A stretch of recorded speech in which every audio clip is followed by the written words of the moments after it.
Edgbaston వేదికగా జరిగిన రెండవ టెస్ట్ మ్యాచ్లో అందరికన్నా ఎక్కువ వినిపిస్తున్న పేరు యువ పేసర్ ఆకాశ్దీప్. టీమిండియా గెలిచిన ఈ చారిత్రాత్మక టెస్ట్ మ్యాచ్లో 10 వికెట్లు తీసి కీలక పాత్ర పోషించాడు.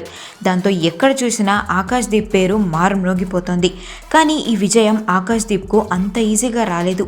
జీవితంలో ప్రతిసారి తనకు ఎదురైన విషాదాల నుండి బయటకు వస్తూ తన కెరీర్ని బిల్డ్ చేసుకున్నాడు ఈ యువ పేసర్. బీహార్లోని ససారాంకు చెందిన ఆకాశ్దీప్కు చిన్నప్పటి నుండే క్రికెట్ ఆడాలని ఉండేది. కానీ బీహార్లో అవకాశాలు లేవని గ్రహించి 2010లో ఉద్యోగం కోసం వెళ్తున్నానని ఇంట్లో చెప్పి పశ్చిమ బెంగాల్లోని దుర్గాపూర్కి వెళ్ళాడు. అక్కడ తన మామ నుండి ఆకాశ్దీప్కు సపోర్ట్ లభించింది. అలా పేసర్గా తన ప్రయాణం మొదలుపెట్టాడు. క్రికెట్లో ఇంకా తన కెరీర్ కూడా మొదలు పెట్టకముందే ఆకాశ్దీప్ తన తండ్రిని కోల్పోయాడు. ఆ 2 నెలల తర్వాత అన్న కూడా మరణించాడు. కేవలం 2 నెలల్లోనే తన సొంత మనుషులను కోల్పోవడంతో ఆకాశ్దీప్ మానసికంగా కుంగిపోయాడు.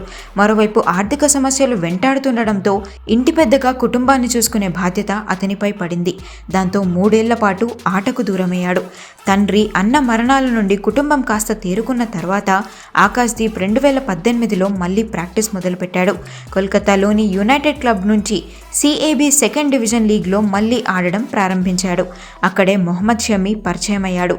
షమి సహకారంతో తన బౌలింగ్ స్కిల్స్ని మెరుగుపరుచుకున్నాడు. బెంగాల్ అండర్-23 నుండి సీనియర్ జట్టులోకి చోటు దక్కించుకున్నాడు. 2019-20 సీజన్లో రంజీ ట్రోఫీలోకి అడుగుపెట్టాడు. 30 ఏళ్ల తర్వాత బెంగాల్ టీం రంజీ ట్రోఫీ కల నెరవేర్చడంలో ఆకాశ్దీప్ కీలక పాత్ర పోషించాడు. 2021లో రాయల్ ఛాలెంజర్స్ బెంగళూరు ఆకాశ్దీప్ను సెలెక్ట్ చేసుకుంది.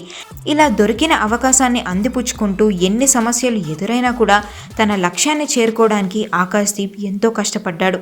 ఇప్పుడు టీం ఇండియా గెలవడంలో కీలక పాత్ర పోషించాడు. తన తండ్రిని కోల్పోయి కుటుంబ ఆర్థిక సమస్యలను ఎదుర్కొని క్రికెట్నే జీవితంగా చేసుకొని ముందుకు సాగిన ఆకాశ్దీప్ జర్నీ ఎంతో మందికి ప్రేరణ అవుతుంది.